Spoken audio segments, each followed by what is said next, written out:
అదే రాణాల గురించే మాట్లాడుతున్నామా? ఇంతమంది చేతులు లేపి ఒకసారి కట్టు చూస్తారు. రాణాలు ఎంతమంది ఉన్నారు?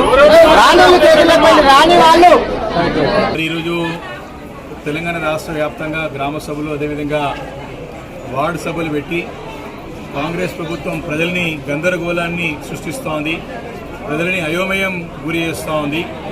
ప్రజలందరూ కూడా తమ తమ సభలోకి వెళ్ళి తాము గతంలో ప్రజాపాలన దరఖాస్తు చేసుకున్నాం, గతంలో పెట్టినటువంటి వార్డు సభలలో దరఖాస్తు చేసుకున్నాం, పలు సందర్భాల్లో అనేక మాధ్యమాల ద్వారా మేము దరఖాస్తు చేసుకున్నాం అధికారులకి.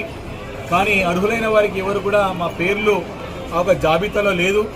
అర్హులు కాని వారికి పేర్లు చాలామంది ఉన్నాయని చెప్పి ప్రజలు వాపోతూ ఉన్నారు, ప్రజలు ఇబ్బంది పడుతూ ఉన్నారు. ఇన్నిసార్లు దరఖాస్తు చేసుకోవాలని ప్రశ్నిస్తూ ఉన్నారు. ఈరోజు పూర్తిగా ప్రభుత్వము తమకు అనుభవ రాహిత్యాన్ని మరి కనపడే విధంగా మరి తమ కార్యక్రమాలు తన నిర్ణయాలు తీసుకొని ప్రజల్ని ఇబ్బంది పెట్టే పరంగా తమ ఆలోచన విధాన్ని తెలియజేస్తూ ఉన్నారు. ఈరోజు ఇందిరమ్మ ఇండ్లు అని చెప్తా ఉన్నారు. మరి 3 సార్లు దరఖాస్తు చేసుకున్నాం, అర్హులైన వారి పేర్లు లేవు, అర్హత లేని వారి పేర్లు ఉన్నాయి.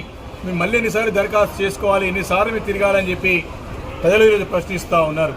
దీనికి సమాధానం చెప్పాల్సిన అవసరం ఈరోజు ముఖ్యమంత్రి గారి పైన, ప్రభుత్వం పైన ఉందని చెప్పి ఈ సందర్భంగా నేను మనవి చేస్తూ ఉన్నాను. అనవసరంగా అధికారులు బలి చేస్తూ ఉన్నారు వేదికల ద్వారా. మరి ఇప్పుడు మళ్ళీ దరఖాస్తు చేసుకోండి, మళ్ళీ చేస్తామని చెప్తా ఉన్నారు.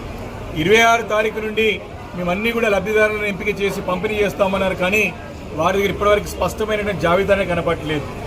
రేషన్ కార్డు విషయంలో కూడా 6 నెలల నుంచి ప్రతి నెల కూడా రేపిస్తామని చెప్పేసి ప్రజల్ని మభ్యపెట్టే ప్రయత్నం ఈ ప్రభుత్వం చేస్తున్నట్టు స్పష్టంగా కనపడతా ఉంది. కాబట్టి 26 తారీఖు నుంచి ఇస్తామని చెప్పినారు. ఇవ్వకపోతే మాత్రం తప్పకుండా ప్రజాగ్రహానికి ఈ ప్రభుత్వం గురికాక తప్పదని చెప్పేసి కూడా నేను ప్రభుత్వాన్ని హెచ్చరిస్తా ఉన్నాను. ముఖ్యంగా